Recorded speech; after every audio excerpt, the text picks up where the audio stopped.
Hello, Facebook and Zoom. I'm here with Jacki Rigoni, who is a homeschooling parent with a wide range of kids, unschooling to school at home, a la carte. We'll talk about how she defines it, as well as an educational supervisor for a California charter school and a credentialed teacher, among other things, including poet laureate of Belmont and, beautiful, wonderful personality. So welcome to the Zoom call, Learning at Home. Jacki. Yeah, cool. This is my first time doing this actually on Facebook, so. Awesome, that's It'll be great. fun for everybody. We're all learning as we go, aren't we? Exactly. So if you're on Facebook, you can join us at lisabl.com/Zoom, and we'll post a replay of the Zoom call later on. So Jacki, maybe just, I think you said you wanted to start with a poem. Are you still feeling that? Oh, geez. I forgot I had told you that. Yeah. You know what? Hang on one second.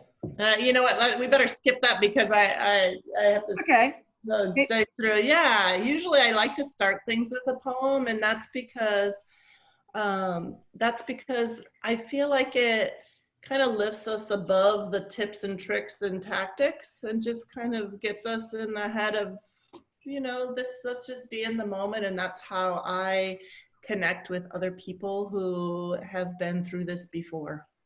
Right. Give us context for the emotional world with the tactical and all that kind of stuff. Yeah. Actually, you know what? Now that you mention it, I think I will say one of my own short poems, and it's a poem that I wrote while I was struggling to get through a really difficult time.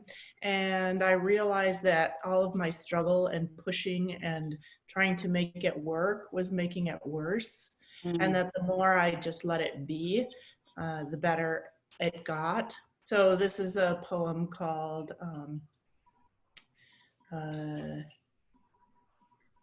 In the Weeds. Right. It's not that you are struggling right now. Something is struggling to grow through you. You are out in the garden, straining and yanking, but those are not weeds. Lay down your shovel, take off your gloves. Wow, how perfect. Yeah. How perfect for the circumstances. Yeah.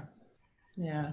So we're here. I think that could set the tone of what we talk about, because I really feel like that's something that I've been really yearning to say to everybody I've been speaking with, because as a homeschooling parent, I've reached out to a lot of parents who've been thrust into this situation as reluctant homeschoolers. And the conversations I've been having have been really about reassuring parents that everything's going to be okay no matter what they do. So maybe we can talk about laying down our shovels and taking off our gloves as a theme. What do you think? Yeah, I mean, that's definitely been the overarching themes that I feel have been happening as I've been facilitating conversations and participating in conversations with people who are coming into this with more preparation for having kids at home.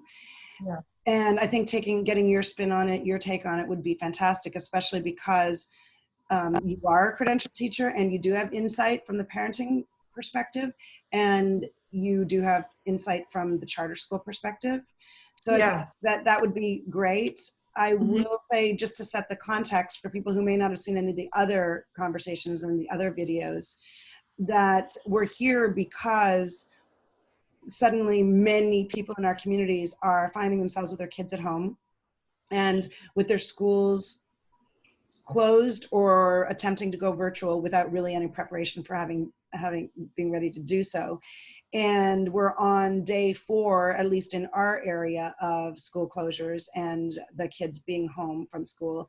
And so many of us in our communities, of independent learning communities, of homeschooling communities, are realizing that even though what we're doing now is not the same as what we usually do, because we usually have total freedom and fewer expectations and fewer resources, depending on which side of how you perceive the information coming from school. But we Right. really feel that we're in a position to support people who are feeling freaked out, who are feeling like they don't know what to do, who are feeling like they want information about how to proceed with having their kids at home. And so people are really feeling like they want the tactical information, but what it all has been continuously coming down to often is reassurance. And I just want to say thank you for the people who are on here with us on Facebook. Please ask questions, participate in the chat if you like. If you want to actually jump into the conversation and be able to see Jacki, you can join us at lisabl.com. But in the meantime, you can listen, you'll hear Jacki, and I'll, be translating. So can you just, speak to just that context, Jacki? Right. I was thinking about what would I want to tell parents, and I kind of had this revelation because I've been thinking about, just kind of what we've all been doing, like the tactical things, and but what really came to me was that all the parents right now are, whether they know it or not, teaching their kids the biggest, most important lesson they can teach them to take them through the rest of their lives. And that lesson is this: you are showing your children how to react, how to be resilient in a crisis. If you do this well, they will take this with them as the greatest tool to navigate life. So I would step back from all the worksheets and all the online classes and all of those things you might be trying to put in place, and know that 3 months or the next 5 months or the next 3 weeks or however long you're in this, the worksheets, the books, the classes are going to become something they don't remember, but what they will remember is how you handled this situation. They're watching you, and they're learning from whatever it is you're doing. If you're running around and scrambling and crying, and that's okay too, then they're learning that. Maybe they're learning that it's okay to have feelings through this. Maybe you're sleeping in, maybe you're staying up late, and they're learning that the normal rules don't really apply. Maybe you're scrapping everything and just sitting on the couch reading a book or watching movies together, and they're learning that family is the most important thing. Maybe you're going to check on your neighbors, and they're learning that this is about something bigger than yourselves in your house. Maybe you're calling family, maybe you're connecting more than ever with other people, and maybe they're learning that, connection is something we really, really want in all of the ways that we've been social distancing already in our lives, right? And that we want to connect, and there are ways. So all of those things that you're doing in this, you're teaching them, and that's enough. Yeah, beautifully said. And what I would underline is there is consistency with the point you're making to all the other conversations that we've been having, and to what's possible in learning at home, even in non-crisis situations. Yes. And so I think that's why people who have experience with having their kids at home or outside, we're not always, as has been pointed out, we're not often necessarily home. So outside Right. of institutionalized education, where we have more connection with them for learning, one of the things, some of those points you've already made, we already know, which is that content isn't as important as it might seem, ever, even in a non-crisis situation. Yeah. That there's the possibility of learning from life through being connected with loving, caring adults when possible, and that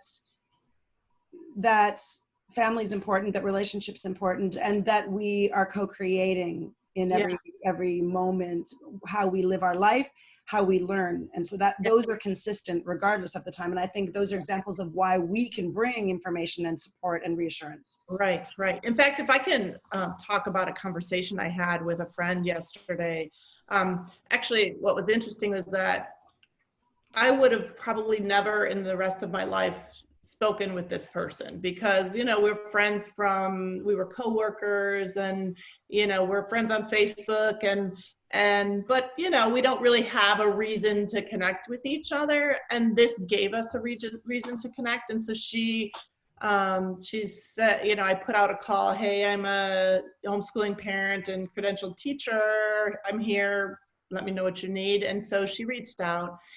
And so, you know, we started by me giving her ideas for grade level classes, and, you know, how those conversations tend to start, right? But she started talking about her son and his interests, and he was really into history, and she was talking about how he would just go deep and really learn about, you know, from documentaries and reading, and how much he knew about history. And then how in his history at school, it kind of just was very much, it was pretty dry compared to how he was learning. And so she really touched on this idea of that, you know, that he was already learning in this really rich way, and that she could just do that. Like, if he's into history, why don't you have this amazing gift of time, and, you know, let him go explore that. You have tons of tools, and you know what? He has tons of tools. He's already found them, right? So you don't need worksheets or quizzes. And so I think just talking to her about that helped her realize that, oh, you mean I can just do that, right? So it was a really, I think, enlightening conversation for her. And that's really what, you know, you and I know already, is that kids will learn. Kids will learn, yeah. Yeah. That's a great story. I want to just point out on Facebook, first of all, thanks to all the people who are here on Facebook, Matthew and Nicole. Nicole is saying that she's loving the conversation. And that Nicole says, last night my daughter started crying because she wanted to go somewhere, to be somewhere other than home. We're getting, sorry, my eyes are, I got bright light shining me. Home, we're getting outside. I feel it's a bigger piece of her life, being so fundamentally different. She's such a social little girl, 6 years old. I sat next to her and let her cry, holding space for her. As she calmed, we talked about how we can get creative. Oh my gosh, thanks. Oh, I actually have great, something just came to me. So one of my favorite creative approaches, actually backing up just a little bit.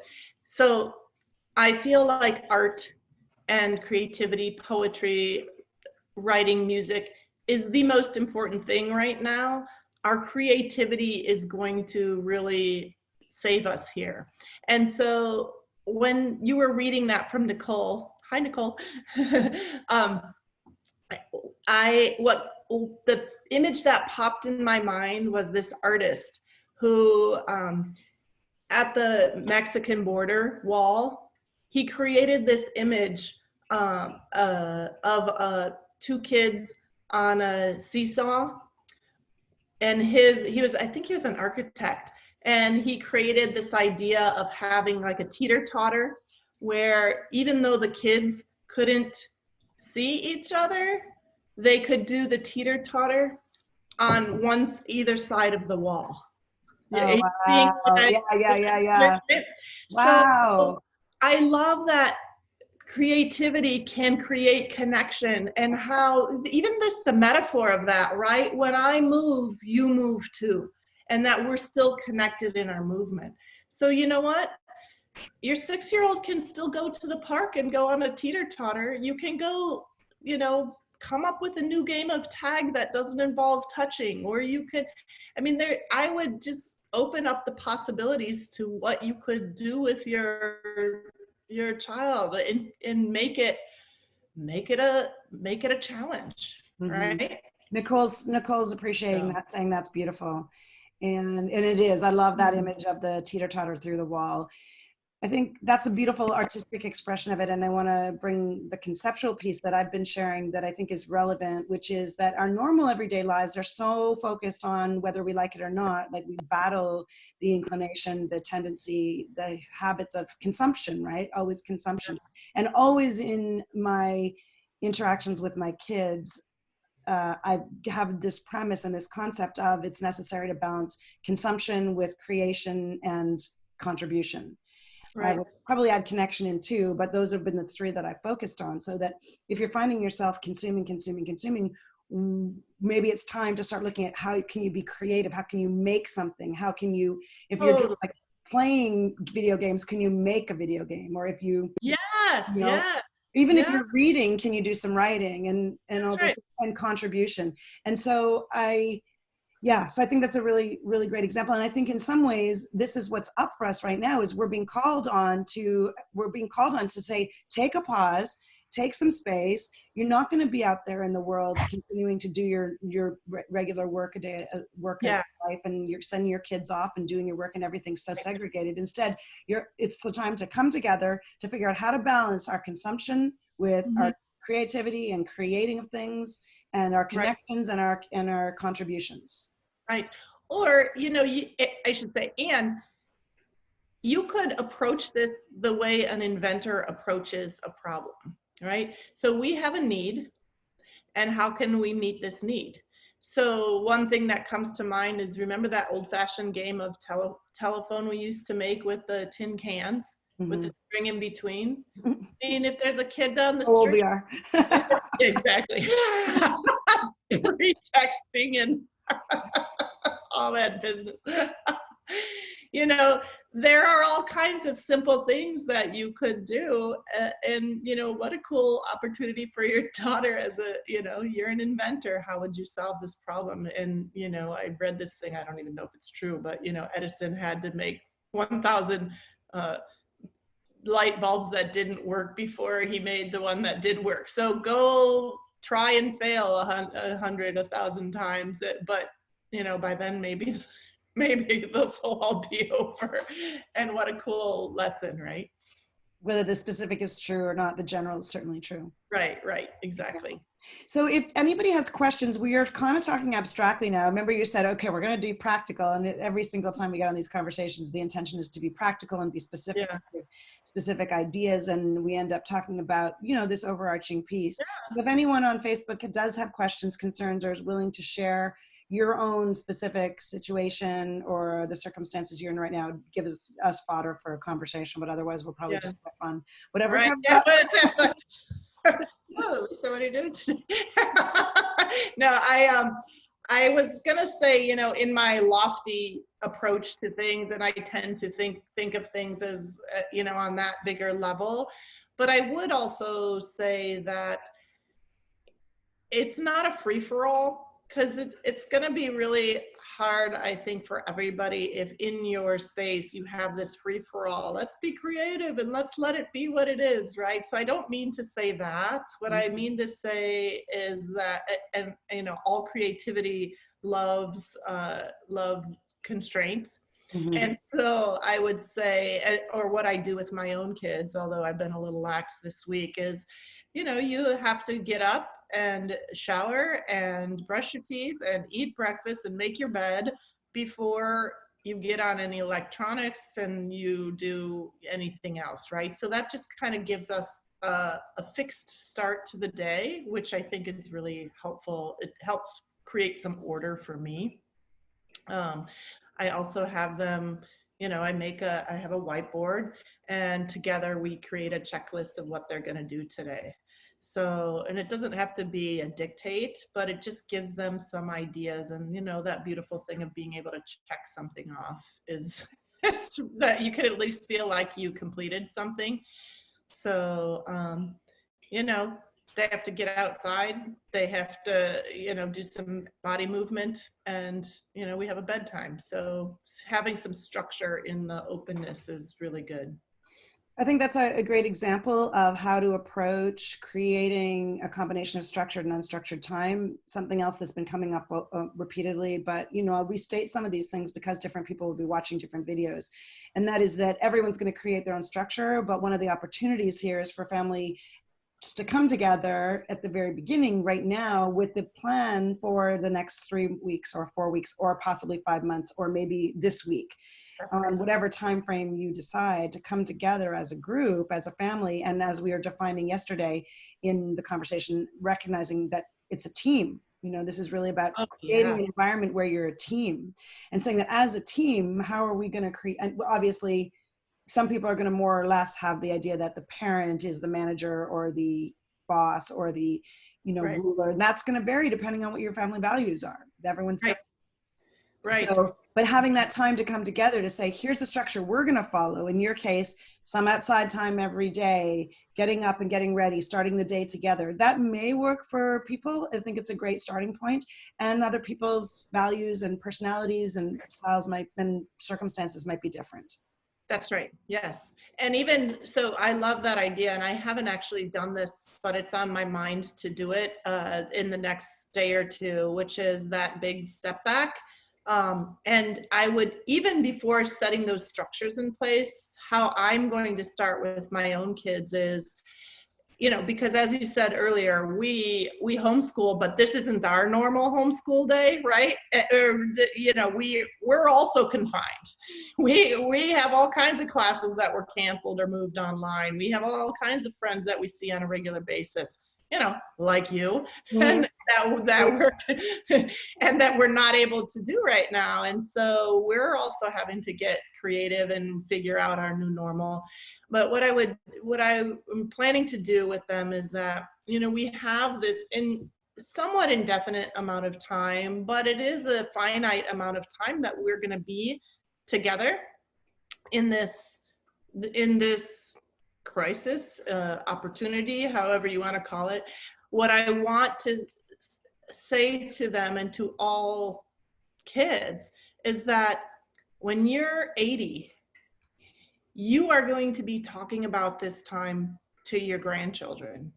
You're going to say, remember that time, or to, someone your age, or what, when I was your age, this is what happened. Mm-hmm. And what do you want to tell them about this time? And so it's, what do you want to create? What do you want to leave behind as a result of this? What, by the end of this time, how do you want to feel? What do you want to have done? What do we want for ourselves? So I would start there.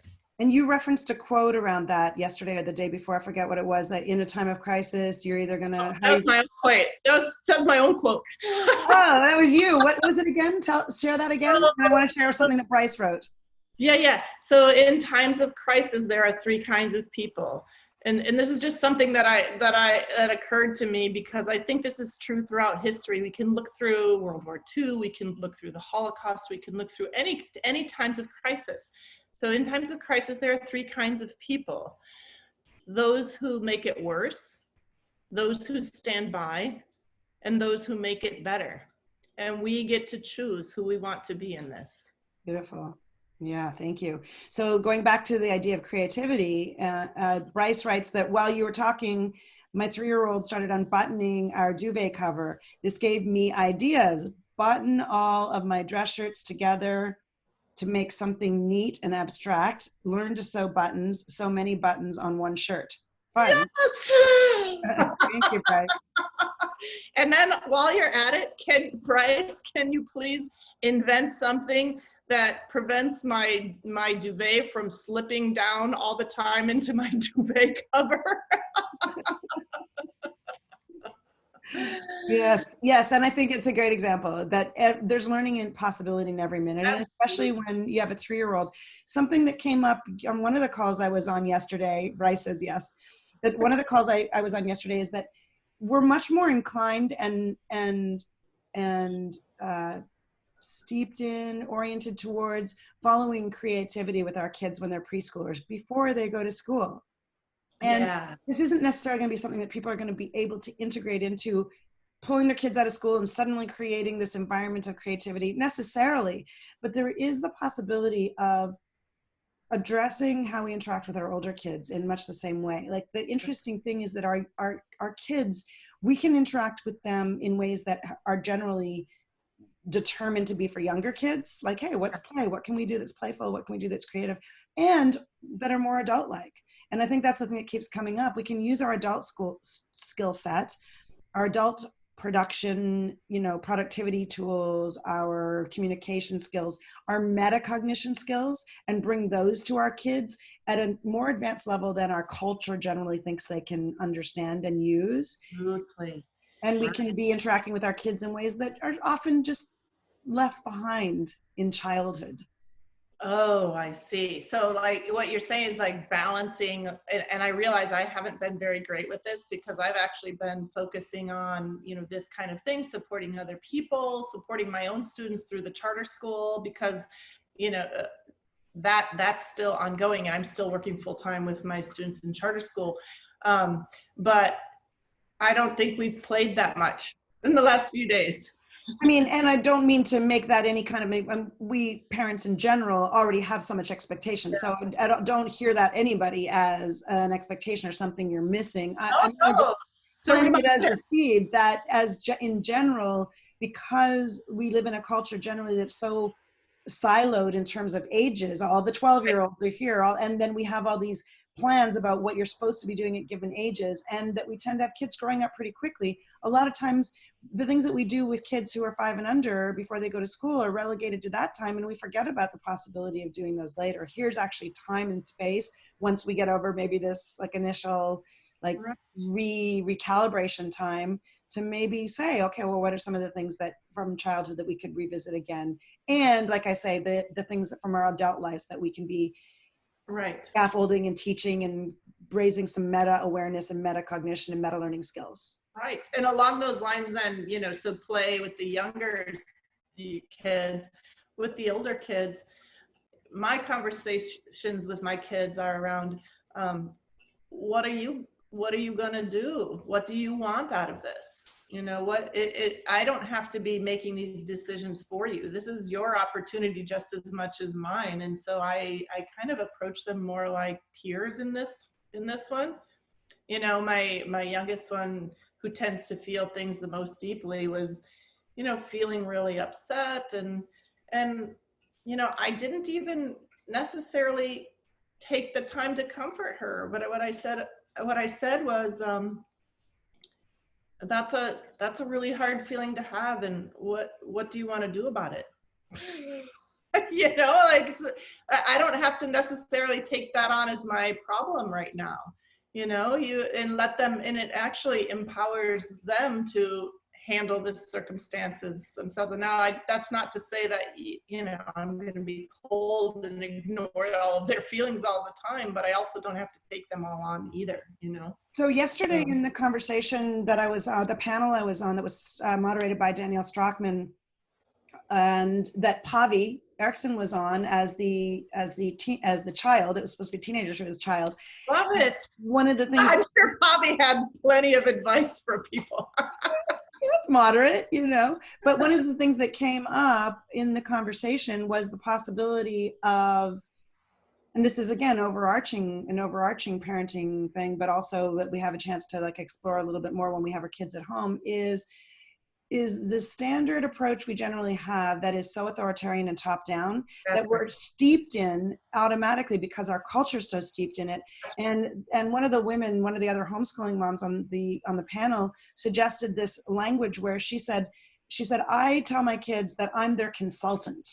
I'm not their manager and I'm not their boss. I'm their consultant. And so she interacts with, just like you were saying, is the interaction with people can be, where your kids can be, what do you want? Just like you described, Jackie, what do you want to do? What do you want to make of this? I'm here to be your consultant if you need support. Oh, I love that. And you know what? That just gave me the idea for myself, is that, because I have scheduled times where I'm meeting with families and online and I'm doing my own work and I like to have time to focus on that. What about office hours? I'm available from 3 to 4 today, kids. If you want to talk to me about what you want to plan or you need help with your work that you're doing online, I'm available. I love that. I love that too. And in fact, that's actually one of the things, after having all these conversations in the past 3 days, the thing that keeps coming up over and over for me as I'm realizing at this, exploring this query of how do we support parents who are usually at work and usually have kids at school and are suddenly finding themselves co-working, co-learning. Yeah.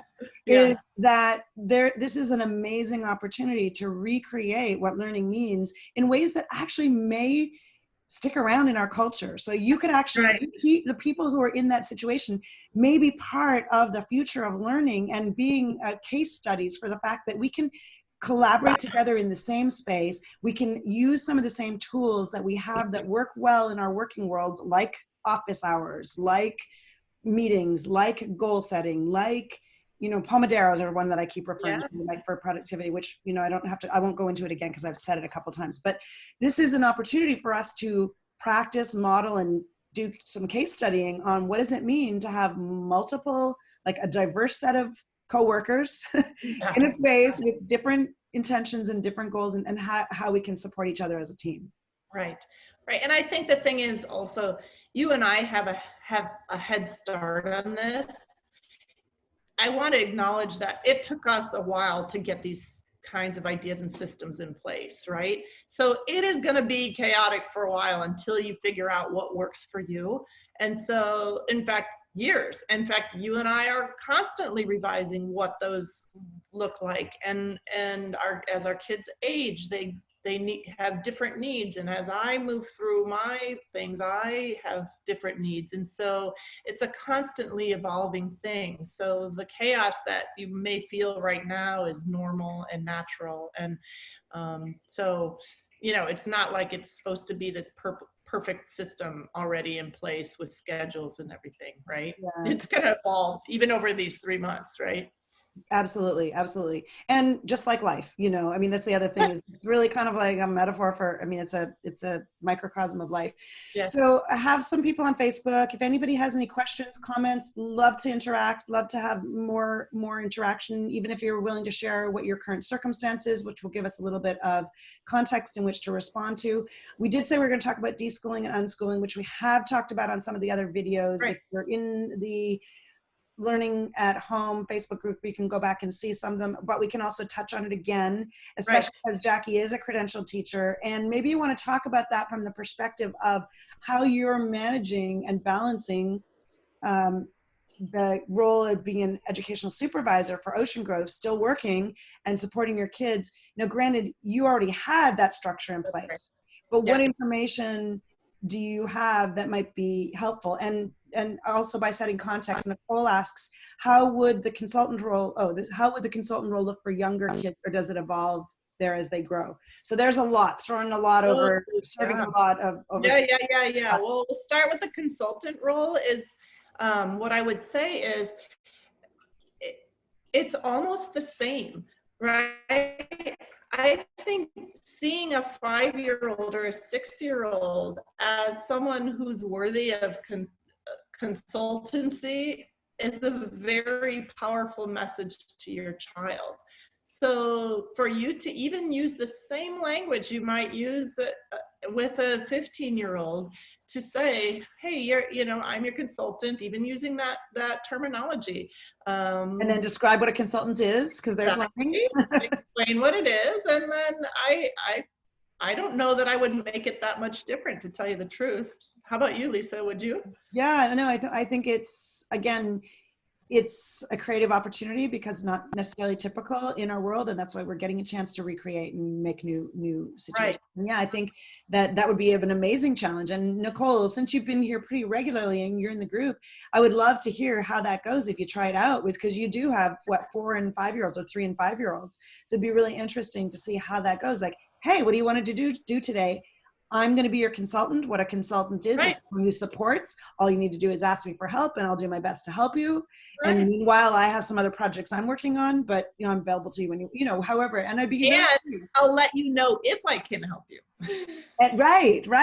And I'll let you know if I can help you, and if I can't, maybe I can support you in figuring out how to find what you need. 4 and 6, right. And because again, this is another theme that's been coming up a lot, is the opportunity to teach and to support and to scaffold on meta-learning, metacognition skills, because learning how to learn is the most important thing that a child can get when they have time at home learning with their parents, because that they can take back to school, they can take into their higher education, and they can take into their life. Right, right. Yeah, thanks, Nicole. And maybe you can create some visual cues for your, you know, like the office is open, the office is closed, you know, just like a little, you know, some kind of signal to your kids that you're available for consulting. But right now, mom's working on her projects, and the consultancy office is closed, right? So visual cues. But back to your question about being an education specialist, you know, even in our community, people they have their classes canceled. We have a lot of systems in place, so we're doing just fine. Should I talk a little bit how that works? Yeah, why? I don't know, because I can't really tell. It seems like we have a lot of people with younger kids here. So maybe it is relevant, because who knows? They may be the ones that decide to stick with this past. Exactly. So why don't we talk about the charter school? And granted, with the caveat that I don't know where everyone is, our systems and our legal homeschooling rules are applied. What we are talking about now are to California, and every state and probably every country has its own rules. So yes, go ahead to that. So I'm sure you've covered this in other meetings, but I'll just go really quickly, which is that, okay, in California, there are two ways to legally homeschool. The first is to file as a private school of 1 or 2 or however many kids you have. And they're pretty much very few restrictions. It's a matter of filling out a form in 5 minutes and you are a school. And you don't really report to anybody, and you can do it on your own. And it's the most liberating way of schooling at home. The second way to do it legally in California is through a charter school, a public charter school. And there are public charter schools that are for independent learning. So the way our school is set up is that you learn at home and you meet once a month with a credentialed teacher, and that teacher collects attendance, work samples, and is there as a support for anything you need, can recommend curriculum. And in exchange, you get, I forgot off the top of my head, it's like $2,400 or $2,600, depending on grade school or high school, per year of funds to use towards curriculum, classes, materials, just school-related items. And so that's how I work.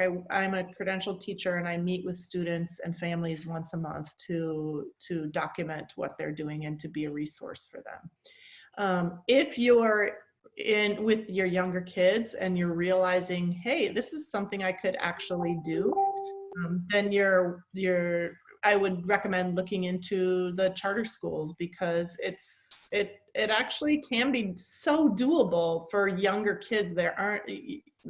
Anyway, what's the search terminology? I've been saying charter schools. Like, if people want to, like, for example, if you want to find out the charter school in your local area, would you search on charter school? Isn't there another word for it? I would put independent study charter school. And that applies to just California. I don't know. I know that they are more widespread around the US. But, you know, technically we are not, you and I have not been homeschoolers, which is why I feel homeschooling has been under such a misnomer. I mean, and that's the first thing that that you always have to say from the legal point of view, is that the legal ways of homeschooling, you're actually not officially a homeschooler. You're either a public school student or a private school student. So my kids, although they're independent studying at home, they are on the books as public school students. They take the state tests. We're still held to the same state standards, Common Core standards as everybody else. Which is why the numbers, when people talk about how many people are homeschooling, the numbers of homeschoolers are vastly underreported, because officially we're not, even the people who are doing independent learning outside of brick and mortar schools, which is the long way I say it, right, are not officially homeschoolers. They're either one of those two things. So right, yeah, right. Like Kira's is now, we have someone else joining us. If you want to share your current situation, circumstances, concerns, questions, we're loving to interact. But otherwise, Jackie and I are just talking on Zoom, and you're hearing her voice through Facebook. about right now about the specifics of being in a charter with a charter, and in your case, being an educational supervisor for a charter. So, Right. Yeah. So, yeah, I don't know. Are there any questions about how to do that? Because we've been talking most overarchingly about the approach, and probably, we're going to probably not go on to, we're going to keep it a little bit short unless we have specific questions, because a lot of the same topics are being repeated. We're seeing a lot of the same themes, and I'll probably do a live on the Facebook group, Learning at Home in Crisis or Not Facebook group, consolidating all of the points that seem to be repeating depending on, regardless of who I'm speaking to, because it's really amazing to see how many of the themes just show up over and over again. Right. With a slightly different spin on it, depending on people's perspective. So. Right. Yeah. And you know what, because I know we're going to have to hop off here in a second, I'm wondering if I could share my path to homeschooling and where we're at now. That might be a little bit reassuring. That would be great. I think that'd be really great to have a case study for yeah. Great. So you know this story, right? So I am a former public school teacher, and I guess I'm a current public school teacher too through the charter school, but I never imagined myself homeschooling my kids. As a public school teacher, I'm very pro education. I'm very pro teacher. I believe that is the most underappreciated job on earth. And that one of the outcomes, as an aside, that I truly hope for this situation is that people start to value the contributions of teachers and how hard they work and how essential they are to the functioning of our economy. So, but anyway, so I, as a pro public school teacher, I put my child in our local public school. We live in a pretty nice area. You pay lots of tax dollars to have those great schools. And it was very quickly that we realized that it was not going to work for my oldest, Stella. The teacher was great. The school was fine. The community was wonderful. But she was not having it. She cried every day. She went into the classroom and just kind of was, she's just not having it. And the teacher was saying that she was worried about her socializing, and, she's just an extreme introvert, and she liked to read, and they were learning a letter a week, and she was already reading chapter books. And so it just wasn't serving her. So I kept having meetings with the teacher, and, I just figuring out ways of how it might work. And, but finally Stella made a decision for me, and the teacher had told her at one day not to work ahead, and she did it anyway. I don't know if that was defiance or she didn't hear it. My guess is that, knowing her, that it was the former. And so she got up and sat down on her carpet square and didn't move for 3 hours, didn't go to the bathroom, didn't talk to anybody, wouldn't budge. And so I knew that what I had been thinking, starting to realize, is that I needed to pull her out. So I took her out of the public school and found out, I don't know if this is true anymore, but at the time kindergarten wasn't required. So I figured I would just look at private schools, or, look at some alternate situation for her. But I figured, was looking for resources in the meantime. And I stumbled on a local homeschooling group, for which you were the head of at the time and founder, and we ended up having this conversation probably for an hour, where you said, wow, you sound like you could really be a homeschooler. So for many years I started homeschooling and ended up realizing that it's not what you think. Right? I think this is important for people to hear. I think across the board it's important. It's not what you think. Yeah, it's not what you think. I mean, we were out all the time. We were going to, my kids were in Shakespeare plays. We were meeting with other students on a daily basis, park play. We were learning out in the world and reading books and having real, authentic learning. And so we did very little workbook type things, not because I didn't try. My vision was that we're gonna sit. I bought them, but I never used them. Well, I tried. We're gonna sit down and we're gonna do this. In fact, I say my very worst day of homeschooling was when Stella, who is just a voracious reader, was not writing anything. She was 8 years old, and she was refusing to practice writing. And so, on my, as you mentioned at the beginning of this, is that I'm a poet, and I was also a freelance writer. So it was beyond my comprehension that my child would not write. So one day I decided today is the day she's going to write a sentence. And so we sat down at the kitchen table, and then 3 hours later, the sentence was written. There was crumpled paper all over the floor, broken pencils, and we were so much worse for the wear, both of us, that I decided I would never, ever do that again. And so it's been a delicate balance all along of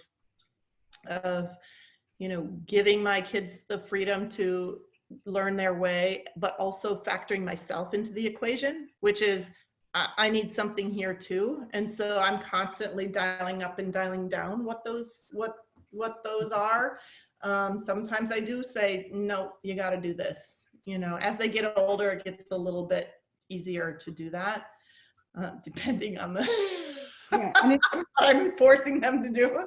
But they also get a lot of freedom. So, and then I'll just wrap up the story by saying that so I homeschool my 3 children. That 6-year-old is now 16.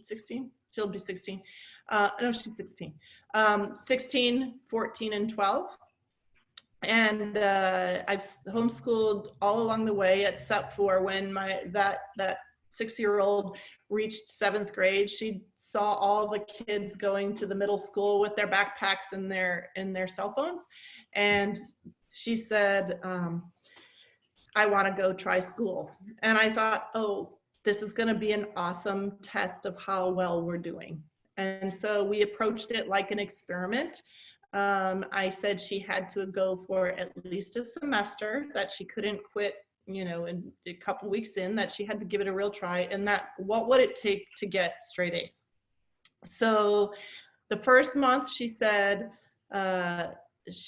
Mom, I don't know how anybody could not get straight A's in school. It's really easy. They're copying out definitions of things. And, she had great teachers, and she had some where it was busy work, as with any school, class, homeschool, public school, private school, right? You have great situations and you have some that are less than wonderful. But so anyway, by the second month in, she said, oh my God, I totally know how kids could not get straight A's, is because I'm starting to get really bored here and I just don't feel like doing this.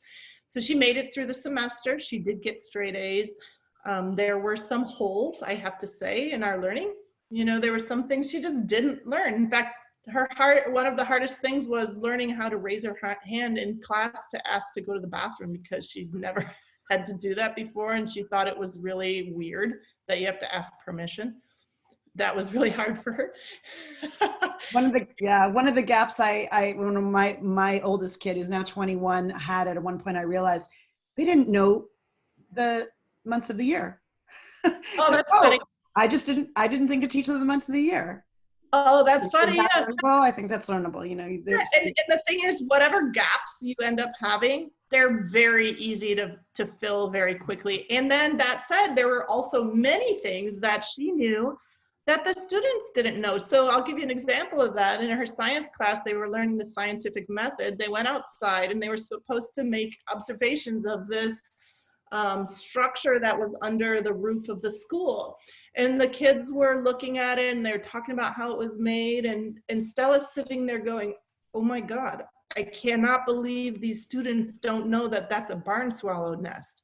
And they were talking about, well, it could be a wasp nest. And she said, Mom, the hole is this big. How could it be a wasp nest?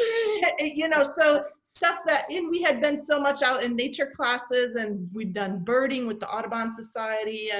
And so, you know, I guess what I want to say with this is that I began as a reluctant homeschooler.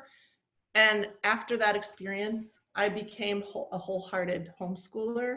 And it was a good proof for us that it can work just fine and that you're not going to do it perfectly, but neither is school. Yeah. And so it's kind of hard to get it wrong unless you're being neglectful, you know? Right. And I think the overarching piece that I'm wanting to communicate to people who are in this situation, who've come to the group because they're finding themselves unexpectedly thrust into having their kids at home, is that since this is the circumstance, it's a great opportunity to perceive it as a sanctioned opportunity to explore what's possible in some of the ways that we have known that we know work. And yeah. and I think the one I hear overarchingly here, people like Jacki and Marlo, who was here yesterday, and Jamie and other people who are having these conversations, is just to really reassure you that kids learn, that there's so many opportunities for connection, and for, you know, that the content doesn't really matter that much, that the other pieces are so much more important.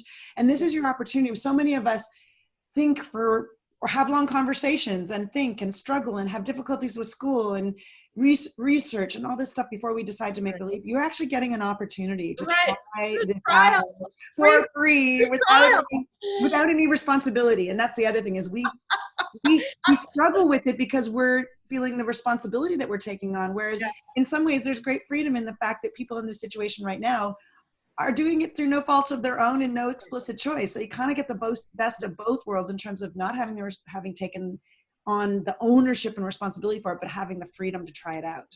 Right. And you know what, I have a meeting at 10 o'clock, so I'm going to hop off. But what I just want to leave everyone with is, it's a really short time and it's really going to be hard to screw up. I guarantee if you did everything poorly for the next 3 to 5 months until school starts again, you will be fine. Your kids will be fine.